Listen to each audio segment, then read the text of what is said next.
પોરબંદરના છાયા રોડ પર આવેલ રિલાયન્સ મોલમાંથી લીધેલ સામાન નબળી ગુણવત્તાનો હોવાનું સામે આવ્યું છે.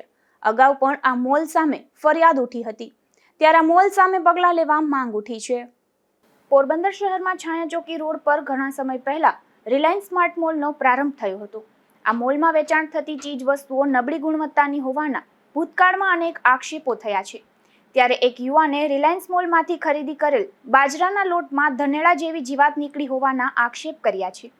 ત્યારે આ મોલ સામે કાર્યવાહી કરી સંચાલક સામે પગલાં લેવાની પણ માંગ આ યુવાને કરી હતી. આજે હું રિલાયન્સ મોલમાં આવ્યો હતો કે આલો થોડુંક મારે કંઈક રવિવાર હતું તે રીતે ઘરેથી મંગાવ્યું હતું તો કઠોળને હાથથી લોટને હું લઈ આવ્યો. નાની છોકરી હતું થોડીક છોકરી, તો પછી હું લેવા આવ્યો ત્યારે મેં કઠોળ લીધું તો કઠોળમાં એકદમ વાસ આવે, ફૂગાઈ ગયેલું છે ને લોટમાં ધનેરવા છે.